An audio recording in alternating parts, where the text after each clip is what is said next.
once you've got the door handle out, I push that through. What I did is went ahead and just put this back up here, holding it for the time being so I can show you how to pull this out.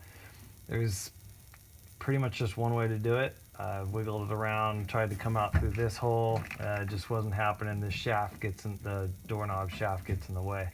So when you take this out, make sure that you put it, remember how you take it out so you can put it in the same way. So I'm gonna go ahead and lift this off.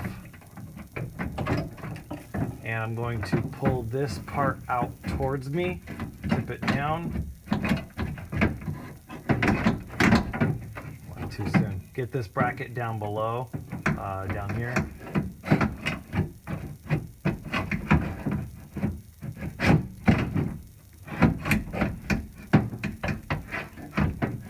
As you can see, it takes some wiggling around. Gotta get the right angle. And then now I've got the shaft all the way down here, and now it's starting to pop out up here. So being very careful with my window regulator. I'm going to try to get that to come out. So it looks like I'm having to twist it all the way down and around. Just keep playing with it, and almost there.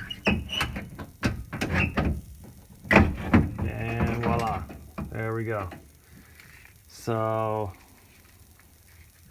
here we have it. We've got, actually it looks like there's three Phillips here.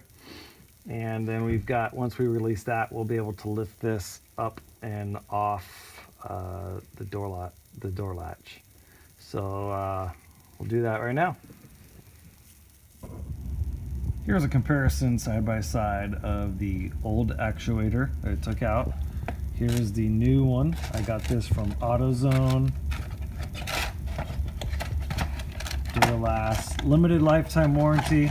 Sure would be nice if the ones that come with your vehicle had a limited lifetime warranty, but they don't.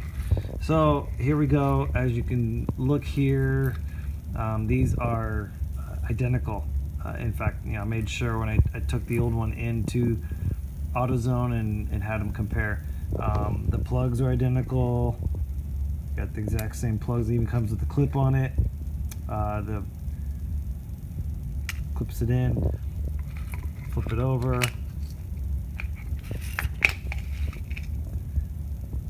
So I was reading the reviews, and it's made at OEM specs. So I'm going to get that put in here, and I'm going to show you how to put the whole bracket system back in. I'll be right back with you. Alright, so we're going to put this thing in, and I'm going to try it like this.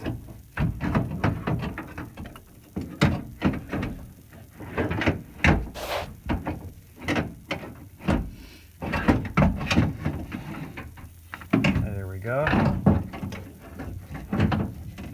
And spin it. And hook our two bolts.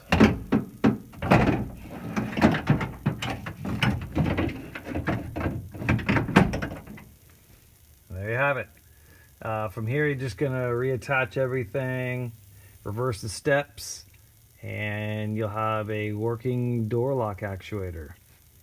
So before the video started, I forgot to show you, but the door would not unlock and lock with the remote. You had to manually lock it. So now, I'll show you.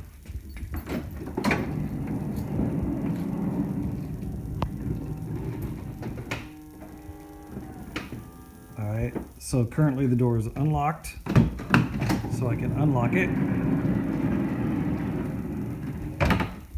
Now I'll close it.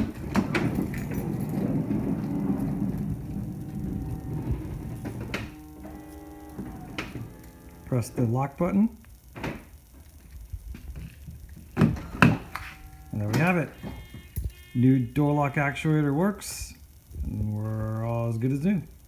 There you have it, another DIY project by Jeff. If you like this video, click like and subscribe to my YouTube channel, DIY Jeff, and check out other DIY projects.